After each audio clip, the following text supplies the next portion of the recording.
Picture this. You decline something and leave it at that. No drawn-out explanations, no three-paragraph justifications, no oversharing, no apologizing 8 times in a row. You express it simply and calmly, as if it's the most natural thing in the world. Suddenly, the atmosphere shifts. People pause. They observe you differently, leaning in slightly as if reassessing. They begin to understand. Here's someone who doesn't feel obligated to explain or justify their every move. That moment, that's what this is about. The instant you stop over-explaining yourself, you invite people to interact with you differently. And it's not magic, nor some mysterious trait you're lacking. It's simple, human, and, yes, quite Machiavellian in nature. Because no matter how we feel about it, every room you enter has its own dynamic. A small kingdom where power and status are always being negotiated through interactions. And every time you over-explain, you let go of a little bit of that personal power. You've felt this before. Think back. The last time you apologized for taking 10 minutes to reply to a message, or send an overly detailed explanation to your boss for needing a single day off, even though it was well within your rights to do so. Maybe you tried setting a boundary with a friend, declining an invitation, and immediately launched into an essay, explaining your plans, swearing you're still invested in the friendship, hoping they're not upset, promising to make it up to them. The moment you hit send, you probably felt it. That small pang of realization. Why does this feel like I'm begging for permission to exist? You aren't crazy or broken. You're just stuck playing by rules you were never taught to question. Machiavelli talked about power and perception, about how people judge what they see, not what they feel from you. One of the most overlooked yet powerful perceptions in everyday life? How comfortable you appear with your own choices. Not whether everyone agrees with those choices or if they're flawless, just whether you seem to stand behind them confidently. Because when you don't believe in yourself, you compensate by explaining too much. You end up sounding like you're seeking validation rather than asserting your reality. And that difference, it changes everything. Let's pause for a moment and be honest with ourselves. Why do we explain so much? Not the polished Instagram perfect excuse, the real reason. For many, it starts in childhood. Maybe you grew up having to defend every decision and request. Why do you need that? Where are you going? Who will be there? What time? And if your answers didn't satisfy someone's expectations, you'd lose what you wanted. Or you could have been that quiet child who avoided conflict by being excessively rational or cautious, strategically framing every word to prevent anger or disappointment from others. You turned into a walking disclaimer. I'm sorry. I just thought. It's only that. Now you're an adult, but the old script hasn't been updated. You act as though your every action is under scrutiny, as if you're on trial while everyone else plays jury, a habit that leaves you drained. This is where the lessons of Machiavelli become unexpectedly practical. He would remind you of one crucial truth. Most people don't actually care about your entire story. What they really care about is how your choices impact them and what your behavior silently communicates about your strength, dependability, and social standing. If you sound like you're pleading for understanding, you'll be treated as someone petitioning for approval. If you appear as though you're apologizing for simply existing, people will pick up on that and treat you accordingly, as though you're just lucky to occupy space. But when you come across as calm and solid in your choices, without desperation for validation or support, the dynamic flips. Others are forced to recalibrate their response to someone who isn't operating from a place of fear or insecurity. Let's consider a simple scenario. Imagine two people emailing their manager to request a day off. Person A writes, "Hey, I'm really sorry to bother you with this, but I was wondering if maybe it would be okay if I took next Friday off. My cousin is visiting from out of town, and I haven't seen them in years, and I know it's a busy week, and I completely understand if it's not possible. I just thought I'd ask, and I'll make up the work, and if you need anything at all, I'll stay late the rest of the week." Person B writes, "Hey, I'm taking next Friday as PTO. All my tasks will be done by Thursday. Let me know if anything urgent comes up. Same request, same day off, but these two emails don't exist in the same universe. One says, "I'm not sure I'm allowed to have needs." The other says, "This is normal. I respect my time. I respect the work." Both can exist. Who do you think gets treated with more respect over time? And no, it's not just the manager. It's everyone. People slowly categorize you based on how you present your decisions. Machiavelli might argue that people judge more by appearances than actions. Before they comprehend your reasoning, they perceive your posture, tone, and determination to stand firm in your choices. Even the most logical argument will lose its impact if delivered with hesitation, like a timid child seeking approval. This is why, when you stop over-explaining, you experience an unfamiliar silence, dispensing with lengthy explanations, replying with concise sentences, or saying no directly without an elaborate lead-up. That moment can feel unsettling. You may find yourself staring at the screen, fighting the urge to add more, fearing that brevity might seem rude, selfish, or misunderstood. However, this discomfort is not evidence of wrongdoing. It signals stepping out of a role where you've been excessively transparent or easy to read, offering others the full guide to your inner self. While this may appear genuine in the context of power dynamics, it renders you predictable, and predictable individuals are easily manipulated. Think about those who command instant respect upon entering a room. They aren't always the loudest, tallest, wealthiest, or sharpest dressers. Oftentimes they project self-containment. They speak sparingly but with impact, aren't desperate to fill every silence or endlessly justify their opinions. Their presence conveys a strong internal center rather than reliance on external validation. By reducing the tendency to over-explain, you start to cultivate this quality. This shift leads to tangible changes. First, your words develop weight. Scarcity breeds value. Excessive messaging to clarify a minor point dilutes impact, while one concise sentence delivers a stronger message. It's comparable to currency. Just as overprinting diminishes value, persistent explanations make your words seem cheap. When you streamline your communication, people focus more on what you explicitly express instead of the noise surrounding it.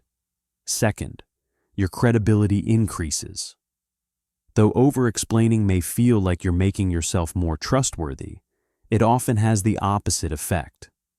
Providing excessive detail can come across as manipulative or insistent on shaping the listener's perspective forcibly. Clear and concise communication exudes confidence, signaling that you're grounded in reality without needing validation. This prompts people to silently acknowledge capability or expertise. Lastly, your boundaries become firm and unmistakable. Lengthy justifications for your limits can sound negotiable. Layering explanations like preferring something not be done because of personal feelings and admitting sensitivity softens impact. In contrast, decisive expressions like "don't do that again" demonstrate resolve and enforceability. Both approaches communicate boundaries. However, only the latter commands respect and authority. Machiavelli would say, "If you must draw a line, make it clear. Power is not just about what you tolerate, It's about what people believe you will tolerate. When you over-explain, you're not just sharing your feelings, you're campaigning for your own boundary. Walking around with a sign that says, "Please vote yes on respecting me." And the sad part is some people can smell that. There are people who will never say it out loud, but they watch how frantic you get when you think someone might dislike you. They test it. They push. They cut you off because they know you'll laugh it off and elaborate further. They keep asking more of you because they've seen you give long, apologetic yeses before. They guilt trip, and when you stand up for yourself, they watch you twist your words, thinking, "Got them." Machiavelli was straightforward about this. Not everyone is good, and not everyone deserves unrestricted access to your intentions. If you feel the need to lay all your cards on the table, don't be shocked when someone uses your own hand against you. If you're still here, let's bring it closer to home. Where in your life are you explaining yourself too much? Is it at work, where every email and message is layered with soft words to ensure no one thinks you're difficult? Is it with your family, saying yes, and then crafting an elaborate excuse for why you couldn't refuse? Or maybe in relationships, trying to justify how you feel rather than simply stating it. Choose just one area, not your whole life, just one aspect to address. Start there. Now picture this. Remove 30% of the explanation. Not all of it, not right away, just 30%. For instance, instead of saying, "Sorry for the late reply, my phone died, plus I had to take my cousin to the airport, and then I had an appointment that ran over," simply say, "Just saw this now." Instead of going on with, "I totally understand if you're disappointed. I feel awful. It's just that I've been so overwhelmed. I didn't sleep last night and my boss screamed at me." Swap it for a simpler, "I can't make it tonight," instead of a lengthy explanation like, "I know it probably sounds silly, but it really hurt my feelings when you joked about that in front of everyone. I know you didn't mean to." Just say, "Don't joke about that again." Now you're probably asking yourself, what if they get mad? What if they misunderstand me? A valid question. But here's the catch. That fear of being misunderstood, it's another way your mind keeps you playing small. Chances are you've spent years carefully crafting your words to preempt every possible misunderstanding, like an endless game of mental chess. You think, if I phrase it this way, they might think this, so I'll add something else. But then they might feel that way, so I'll explain further. By the time you're done, your simple point is buried under layers of unnecessary cushioning. And here's the truth. If someone is determined to misunderstand you, they will, regardless of how much you explain or clarify. Machiavelli might say that people see what they want to see. Their interpretation is their responsibility. If it's something critical, clarify once, maybe twice. After that, let it go. What they choose to believe is beyond your control. Now let's touch on something a bit uncomfortable. Your desire to be seen as nice. Over-explaining often stems from a deep-seated need to appear agreeable, reasonable, kind, flexible. You don't just want people to accept your decisions. You want them to validate them emotionally with approval and maybe even praise. Machiavelli wouldn't be impressed by that. To him, craving universal approval was a weakness no leader could afford. In the world of your own life, you govern a single, personal kingdom, your time, energy, decisions. Hand over that power in hopes of winning a popularity contest. Don't be surprised when others come to expect you'll always sacrifice yourselves under pressure. But let's be clear, this isn't about becoming cold or unkind. It's not about shutting others out or adopting a villainous mindset. It's about letting go of the unrealistic expectation that everyone will or should embrace your boundaries, respect your needs, or cheer for every choice you make. The reality is some people won't like your no. Others may resent that you're suddenly less available or frustrated that you're no longer over-explaining yourself at every turn. That's okay. You're not here to please everyone. Good. That reaction is data. It shows you who only respected you when you were easy to manipulate. Think about this. The people in your life who genuinely care about you, who respect you, might be surprised if you change the way you communicate.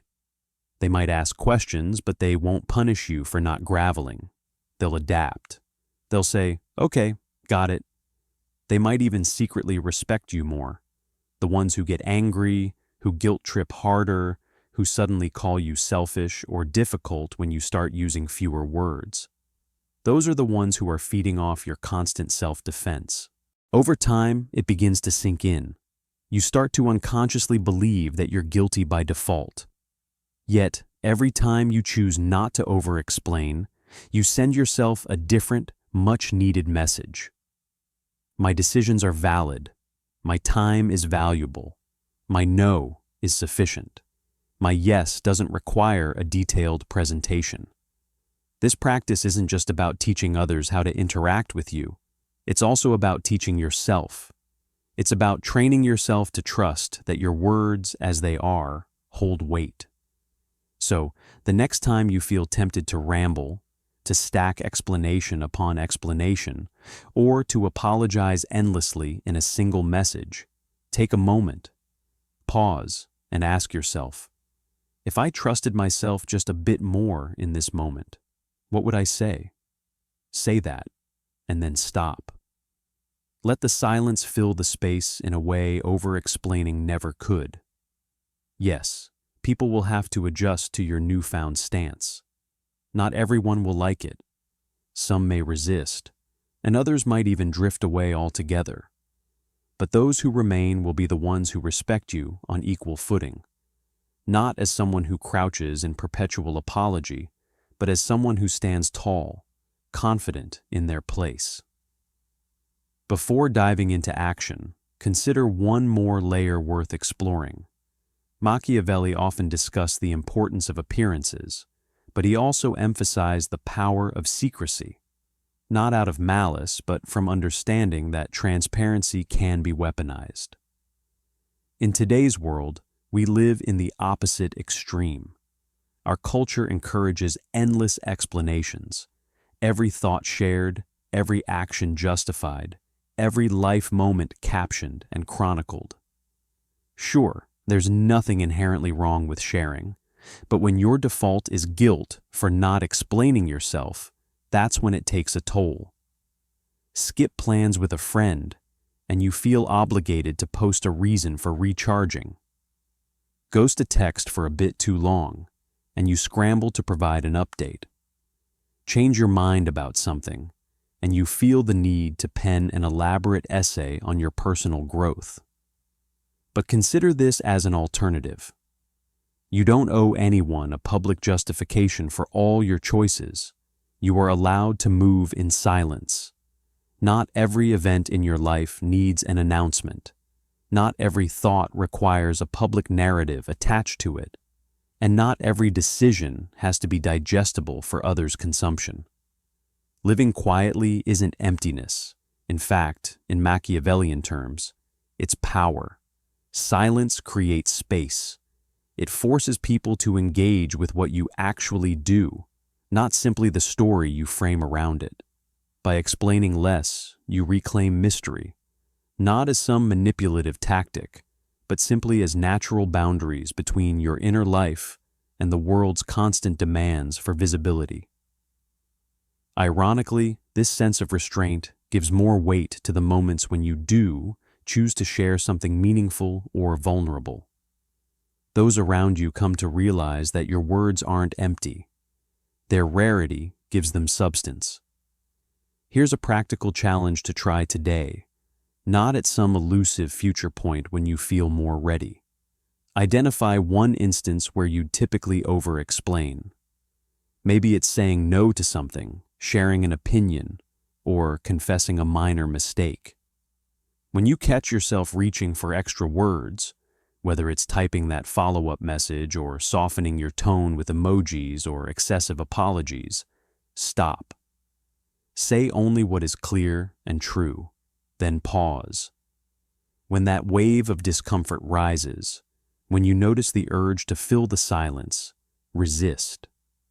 Let it wash over you and recede without action, because often that wave is simply an echo of old fears meeting new boundaries you're building. Beyond that wave waits a version of yourself who no longer feels compelled to justify their very existence. A version Machiavelli might recognize, not because they're playing games, but because they understand something most people overlook. In moments of quiet self-assurance, without defense or apology, a subtle yet undeniable strength begins to settle. And with each word spoken intentionally and unapologetically, change begins to ripple through your interactions, conversation by conversation, day by day. Slowly but surely, people will speak with you differently, perceive you differently, treat you differently. But ultimately, it's not really about them. The true transformation lies in how you begin treating yourself as someone whose words are, and always have been, enough. They'll treat you differently. But the real story isn't about them. It's about the first person who finally started treating you like your word was enough. You.